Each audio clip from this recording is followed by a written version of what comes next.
अलम पंगुम लंघयते गिरिम यत्कृपातमहं वंदे श्रीगुरुं दीनतारणं कृष्णाय वासुदेवाय देवकी नंदनाय च नंदगोपकुमाराय गोविंदाय नमो नमः। हरे कृष्णा। तो आपसे भक्तों का हार्दिक स्वागत है और आपके खिलते हुए चेहरे देखकर बहुत खुशी हो रही है। हरि बोल। सब ऐसे लग रहा है अभी फीस्ट खा के आए हैं, बिल्कुल, है ना। तो ये जो निर्जला एकादशी है, पांडव निर्जला एकादशी, ये एक ऐसा फेस्टिवल है जिसकी बहुत सारे भक्त इंतजार करते हैं और बहुत सारे भक्त सोचते हैं कि ना ही आए तो अच्छा है। तो कितने भक्तों को इंतजार था कि ये एकादशी जल्दी आए, और जिस दिन सबसे ज्यादा गर्मी हो उस दिन आए, क्योंकि कल जो थी, जो चल रहा है अभी, सबसे ज्यादा गर्मी है। तो कुछ भक्त इंतजार करते हैं कि आए, फिर से जागरण होगा। अच्छा, किन किन भक्तों ने जो है आज 64 माला की है, हाथ उठाएं। कोई काउंट करेगा 64 माला किसने की है? कोई भक्त, किरण पाल प्रभु, जल्दी जिन जिन के हाथ उठाए, अभी हाथ उठाए रखे हैं जिन्होंने 64 माला की है, तो आप हाथ उठाए रखिए। हरि बोल। क्या बात है, रिया माता जी ने भी गिन लिया, आपने रश्मि माता जी गिन ली। तो काफी भक्तों ने जो है प्रयास किया है। कितने भक्तों ने किया है? 32। कुछ बाहर से आ गए, सब भक्त नहीं आए, कोई भी नहीं आया। जो बुलाने भेजा था वो भी बाहर ही रह गया। हरि बोल। देव पुरुष प्रभु, सबको अंदर बुलाओ, प्ले वालों को भी अंदर बुलाओ।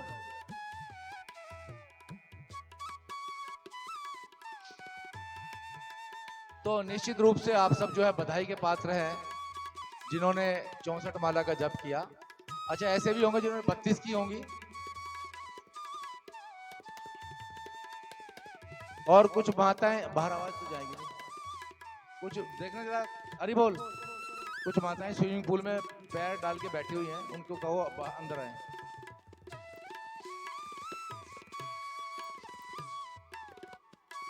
हरि बोल। तो 32 माला किन जिन्होंने भक्तों ने की है? 64 वाले हाथ ना उठाएं, केवल 32 जिन्होंने की है। हरि बोल। तो ये भी बहुत अच्छा प्रयास है कि आप सबने 32 माला की। रोज आप 16 माला करते हो, निर्जला एकादशी पे 32 माला। तो कहने का अर्थ यह है कि इस एकादशी पर हम कुछ एक्स्ट्रा प्रयास करते हैं, कुछ एक्स्ट्रा तपस्या करते हैं, ना? करते नहीं करते हैं? वैसे भी जीवन में जो है एक भौतिकतावादी व्यक्ति जो भक्ति नहीं करता, वो भी तो तपस्या कर रहा है ना। वो काम धंधे के लिए डबल शिफ्ट में काम करना, सुबह घर से निकलना, रात को देर से आना, बच्चों को टाइम नहीं देना, ये भी तपस्या है। तो दो तरह के लोग हैं इस संसार में, पहले पहले से ही आ रहे हैं दो तरह के। एक होते हैं असुर कैटेगरी के। कौन सी कैटेगरी के? असुर। दूसरे कौन सी कैटेगरी होते हैं? सुर। और एक और कैटेगरी भी होती है, ससुर, है ना। एक और कैटेगरी है जिसे कहते हैं ससुर। तो खैर, हम दो चीजों पे चर्चा करेंगे, सुर और असुर। तो देखिए, तपस्या जो है असुर भी करते हैं, करते नहीं करते हैं? बताइए, किसी का एग्जांपल दीजिए। हिरण्यकशिपु हजारों वर्षों तक जो है तपस्या की, और इतनी जबरदस्त तपस्या की कि सारा शरीर चींटियों ने खा लिया, दीमक लग गई, बिल्कुल राख हो गया, मिट्टी हो गया, समझ रहे हैं?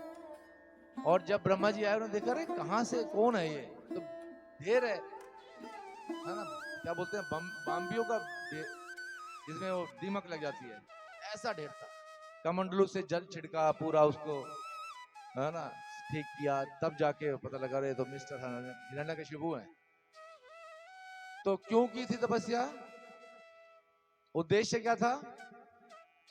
सेंस ग्रेटिफिकेशन, अपनी इंद्रिय तृप्ति, दूसरों को कष्ट देना, to lord over the nature, इस प्रकृति पर क्या करना, विजय प्राप्त करना, सबको अपने कंट्रोल में रखना। सबका स्वामी कौन हो, हिरण्यकशिपु। देवता भी किसको नमन करें, हिरण्यकशिपु को। कोई भगवान नहीं है, भगवान कौन है, हिरण्यकशिपु। समझ रहे हैं? रावण ने तपस्या की, रावण ने क्या किया था, अपने सर काट काट कर शिव जी के चरणों में चढ़ा दिए थे। कितनी घनघोर तपस्या है आप में कोई माई का लाल जो अपना सर काट के कृष्ण के चरणों में रख दे? रावण को देखो आप, कितना तपस्वी था, लेकिन उद्देश्य क्या था, इंद्रिय तृप्ति, सेंस ग्रेटिफिकेशन, भक्ति नहीं थी। लेकिन हम जो तपस्या करते हैं, भक्त लोग, वो किस लिए तपस्या करते हैं, राजा बनने के लिए, प्राइम मिनिस्टर बनने के लिए, क्या बनने के लिए, दास बनने के लिए। किसके दास बनना चाहते हैं, भगवान श्री कृष्ण का। हम जो है क्या बनना चाहते हैं कि भगवान हमें दास बना ले। इस संसार में जितने भी व्यक्ति हैं वो स्वामी बनने का प्रयास करते हैं। समझ रहे हैं कि I am the boss, boss बॉसानु बॉस। हम क्या बनते हैं, दास दासानु दास। दुनिया में लोग क्या बनने का प्रयास करते हैं, boss.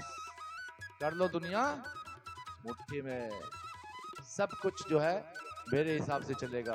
I am the controller, I am the proprietor, I am the enjoyer. Bhagavad Gita में भगवान क्या कहते हैं, भोक्तारम यज्ञ तपसाम सर्वलोक महेश्वरम। जितने भी यज्ञ है, तपस्या है, तपस्या किसके लिए, उसका एंजॉयर कौन है, भगवान श्री कृष्ण। तो भक्त जो है, जो तपस्या उठाते हैं, वो किसके लिए उठाते हैं, भगवान का दास बनने के लिए, भगवान को प्रसन्न करने के लिए। जितनी भी यज्ञ तपस्याएं हैं, इनका भोक्ता कौन है, एंजॉयर कौन है, वो है भगवान श्री कृष्ण। समझ रहे हैं? भगवान Shri Krishna is the only enjoyer. एकमात्र भोक्ता कौन है, भगवान। लेकिन जब मनुष्य समझता है कि मैं एंजॉयर हूं, मैं भोक्ता हूं, तो बस वहीं से उसकी कहानी बिगड़नी शुरू हो जाती है।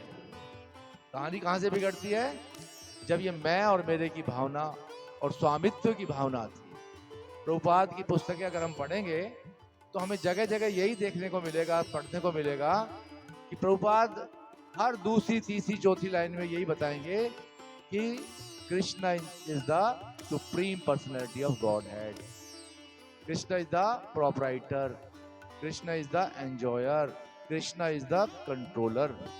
कृष्ण कंट्रोलर है, कृष्ण ही स्वामी है, और कृष्ण ही क्या है, भोक्ता है। हम सब उनके भोगने में क्या कर सकते हैं, असिस्ट कर सकते हैं उन्हें। जीव का केवल इतना ही काम है बस कि भगवान जो भोगता है, उनके भोगने में हम उनके सहायक बने। भगवान के सहायक हैं जो आचार्य हैं, हमें आचार्यों को असिस्ट करना है। अभी भी बाहर हैं कुछ भक्त, कोई नहीं है बाहर, सब अंदर आ गए, हरि बोल। डायरेक्टर साहब सब अंदर है? तो भगवान गीता के माध्यम से हमें यही उपदेश देते हैं कि आप जो भी तपस्या करते हैं वो तपस्या मेरे लिए करनी है। इसके लिए करनी है क्योंकि भगवान ही एकमात्र एंजॉयर है। लेकिन संसार में आपने देखा होगा, कई बार हम पढ़ते हैं कि पहाड़ों पे एक व्यक्ति था और पिछले 40 वर्षों से बहुत घनघोर तपस्या कर रहा है। क्या कर रहा है, उसने एक हाथ अपना ऐसे उठाया हुआ है, ऊपर बैठा हुआ है, बस क्या कर रहा है, वो तपस्या कर रहा है। उद्देश्य क्या है तपस्या का, नहीं मालूम। लेकिन जब तक हम जो तपस्या करते हैं उसका अगर हमें उद्देश्य नहीं पता होगा तो तब तक क्या फल की प्राप्ति होगी, बताइए। तो ये जो एकादशी है जिसे माधव तिथि कहते हैं, ये भक्ति जननी है, समझ रहे हैं? ये भक्ति को जन्म देने वाली है, तो इसका हमें जतन से पालन करना चाहिए। वैसे तो हर एकादशी को निर्जला रखना चाहिए, लेकिन चलो कलिकाल के हम इतने दुर्भाग्यशाली जीव हैं, हमारे लिए संभव नहीं है, तो फिर क्या कर सकते हैं? कम से कम 6 महीने में एक बार, वो भी नहीं कर सकते तो क्या कर सकते हैं? साल में एक बार तो निर्जला एकादशी करनी चाहिए। ठीक है, तो आप सब भक्त जो है बहुत ही बधाई के पात्र हैं कि आपने इस एकादशी का रखा। और आप में से दिन में कितने भक्त सोए थे? लंबी गहरी नींद, अच्छा, वेरी गुड, बहुत अच्छे सोए थे। तो जो सोए थे उनका व्रत टूट गया, पर चलो कोई बात नहीं, आधा अधूरा लगेगा। तो इसलिए किसी ने मेरे से पूछा था कल कि प्रभु जी जागरण तो ठीक है, क्या दिन में सोना चाहिए? तो भाई जागरण ठीक है, तो दिन में क्यों सोना चाहिए? दिन में भी नहीं सोना चाहिए, नहीं। तो ऐसे ही शास्त्रों में आप देखेंगे, एक भक्त थे, बहुत नन्हे से भक्त, जिन्होंने बहुत तपस्या की। जानते हैं उनका नाम क्या था? हाँ जी, ध्रुव, ध्रुव महाराज, हरि बोल। ध्रुव महाराज ने भगवत प्राप्ति के लिए, भगवान का साक्षात करने के लिए, जब उनकी सौतेली माँ ने उनको अपने पिता की गोद से हटा दिया और कहा कि तुम्हारा इतना सौभाग्य नहीं है कि तुम जो है उत्तानपाद की गोद में बैठ सको। ये सौभाग्य तुम्हें कब प्राप्त होगा? जब तुम मेरे गर्भ से जन्म लोगे, मेरी कोख से जन्म लोगे। कोख से कब जन्म लोगे? जब भगवान कृपा करेंगे। आप समझ रहे हैं? तो ये बात जो है ध्रुव महाराज को बहुत गहरे अंदर तक चुभी। और जो उनकी सौतेली माँ थी, पता है किसको नाम उसका उनका? सुरुचि या सुनीति? सुरुचि, सुरुचि था, है ना? तो सुरुचि जो था उनकी माता थी, तो उसके इन जहर से भरे हुए शब्दों से ज्यादा ध्रुव महाराज को दुख हुआ उत्तानपाद से, और गुस्सा आया उनपे कि उनके पिता ने कुछ भी नहीं बोला। जब सौतेली माँ उनको उतार रही थी, तो वो बिल्कुल एकदम हैंड पैक्ड हस्बैंड होते हैं ना, जैसे बिल्कुल पत्नी के गुलाम, जैसे कि दशरथ जो है कैकेयी के थे, समझ रहे हैं? तो हैंड पैक्ड हस्बैंड की तरह बिहेव किया। तो ध्रुव महाराज को ये बात बहुत अंदर तक चुभी, और वो जो है विलखते हुए, ऊपर नीचे उनकी सांसें बहुत तेज चल रही थी क्योंकि क्षत्रिय खून था, और तुरंत अपनी माँ के पास गए। जब तक अपनी माँ के पास पहुंचे, उनके पास ये खबर पहुंच चुकी थी कि ध्रुव महाराज के साथ जो है ऐसे ऐसे सुरुचि ने किया है। तो उन्होंने उसको कहा कि पुत्र, किसी के भी प्रति द्वेष की भावना मत रखना। देखो कितनी अच्छी शिक्षा दे रही है। उस सौतेली माँ के प्रति भी जिसने कटु वचन बोले हैं आपको, और आपका जो एक अधिकार था उससे आपको वंचित रखा है, फिर भी तुम उसके प्रति अपने मन में किसी तरह का कोई द्वेष मत रखना। और दूसरा कि तुम्हारी माँ ने जो कहा है वो बिल्कुल सही कहा है कि भगवान की कृपा से ही तुम जो है उसकी कोख से जन्म ले सकते हो। तो उन्होंने कहा कि भगवान कहाँ मिलेंगे? तो उन्होंने कहा भगवान मिलेंगे जंगल में। तो उन्होंने कहा कि मैं जंगल में जा रहा हूं। 5 साल का बच्चा है कोई यहाँ पे? 5 साल का है कोई? 5 साल का बच्चा, देखो ये है, ये तो जंगल में नहीं जाएगा, ये तो बहुत शरारती है।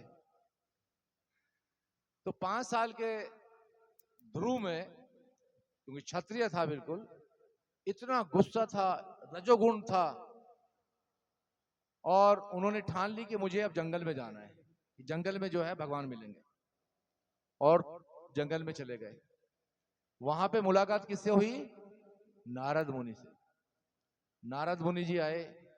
नारद मुनि ने सोचा ये छोटा सा बच्चा बड़ा हौसला कर रहा है, बड़े अरमान है इसके, चलो इसको टेस्ट किया जाए। नारद जी इसको टेस्ट करने आए।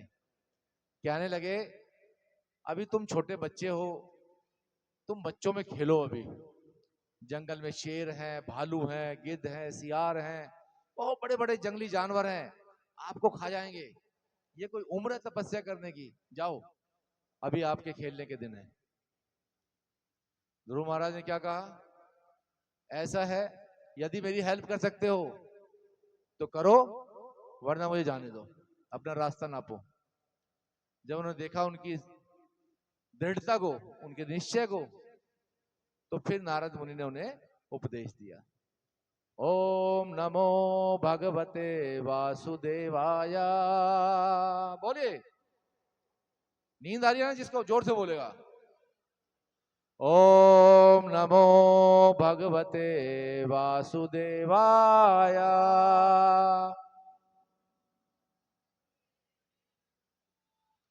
ओम नमो भगवते वासुदेवाय।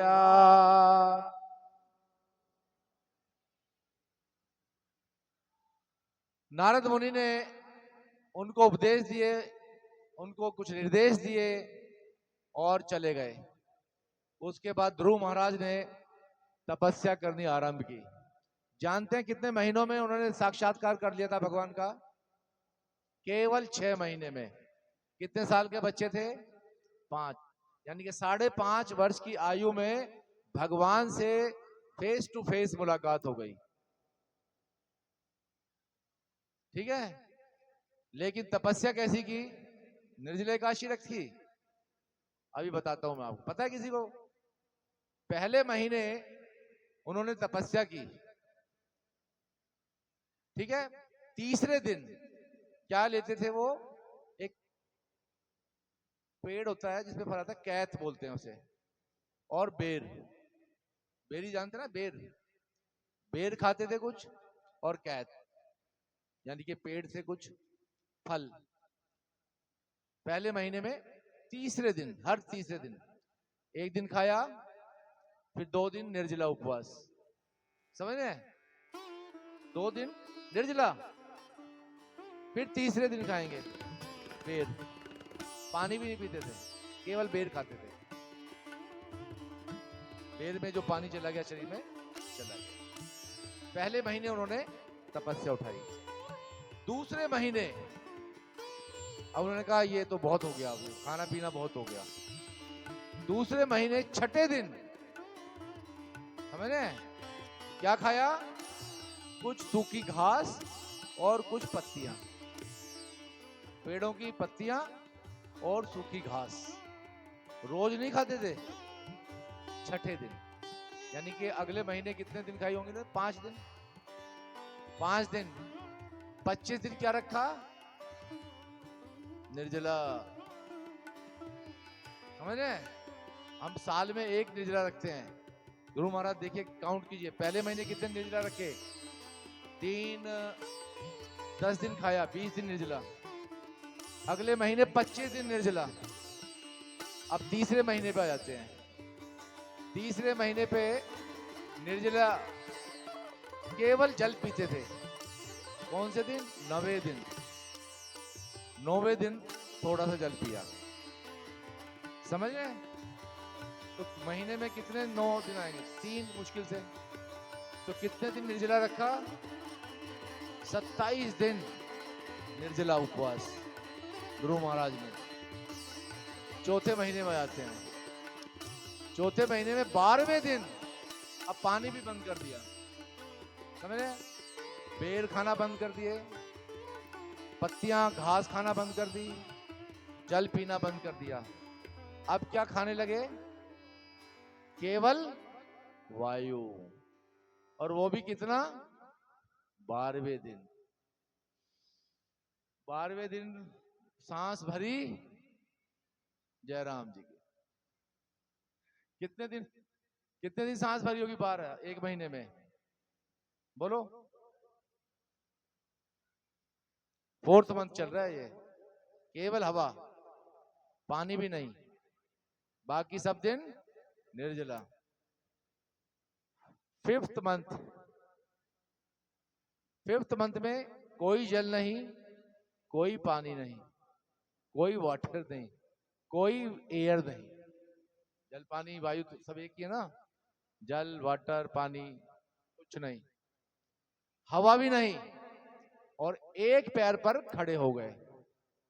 समझ रहे हैं? और इतना प्रेशर डल गया पृथ्वी पर कि सारे देवताओं के सिंहासन हिलने लगे। भाई क्या हो गया? हवा रुक गई, क्योंकि उन्होंने हवा को अंदर बंद कर लिया, सांस ले ही नहीं रहे थे, अंदर खींची हवा, बंद कर ली। सारे देवी देवता जो है भगवान के पास गए, अरे ऐसी घनघोर तपस्या, क्या होगा? सब मर जाएंगे। भगवान ने कहा डोंट वरी, मेरा भक्त है, मेरा ध्यान कर रहा है, चिंता मत करो, अपने अपने घरों को लौट जाओ, कुछ नहीं होगा। और भगवान पर उन्होंने ध्यान किया। 6ठे महीने भगवान उनके हृदय में प्रकट हुए। पूरा ध्रुव महाराज जो है भगवान को देख रहे हैं अपने हृदय में। और फिर क्या हुआ? अचानक से भगवान जो है हृदय से गायब हो गए, और जैसे ही गायब हुए उनका ध्यान हटा तो भगवान उनके सामने खड़े हुए थे। हरि बोल। तो उन्होंने कहा आपको तो मैं अंदर देख रहा था, आप बाहर हैं। तो वो 5 साल का बच्चा, उसे कुछ आता ही नहीं, उसे मतलब उन्होंने प्रणाम तो कर लिया, लेकिन अब स्तुतियां कैसे करें? वेद शास्त्र पढ़े नहीं थे, श्लोक आते नहीं थे भागवतम के, क्या करें? भगवान ने क्या किया? अपना शंख लिया और उनके मस्तक से लगा दिया, ध्रुव महाराज को टच किया, और जैसे ही यहां टच किया सारा वैदिक ज्ञान जो है ध्रुव महाराज के हृदय में प्रकट हो गया। हरि बोल। तो ये है तपस्या। इसलिए भगवान को 6 महीने के अंदर जो है एक 5.5 साल के बच्चे को दर्शन देने पड़े, इतनी तपस्या की। और देखते हैं आप, परीक्षित महाराज तपस्या की कितने दिन? 7 दिन। चलो ध्रुव महाराज की बात तो सतयुग की है, लेकिन परीक्षित महाराज की बात तो अभी की है, कलयुग के प्रारंभ में। 7 दिन तक निर्जला उपवास रखा, और क्या किया? केवल हरि कथा का श्रवण किया। श्रवणताम स्वकथा कृष्णा पुण्य श्रवण कीर्तना हृदय अंतस्तो ही अभद्राणी विधुनोति सुहृद सताम। भगवान की जब कथाएं सुनते हैं तो क्या होता है? भगवान जो है हमारे हृदय में प्रवेश करते हैं और हमारे हृदय की सारी गंदगी को धो डालते हैं। तो आप चाहते हैं कि आपके हृदय की गंदगी धुले? अभी लग रहा है कुछ आलस में आ गए हैं। वैसे इस समय जो लेक्चर देना और जगाए रखना बड़ा चैलेंज है ना? तो अभी हम 2 मिनट कीर्तन करते हैं, फिर आगे थोड़ी बात रखते हैं। माताओं की टीम जो है, आप लेडीज क्लास जो है वो प्ले के लिए तैयार रहेगी, और उनका प्ले जो है ध्रुव महाराज पे ही है। हरि बोल। क्या चांस है? ठीक है। हरे कृष्णा कृष्णा कृष्णा हरे हरे, हरे राम राम राम हरे हरे। बोलिए।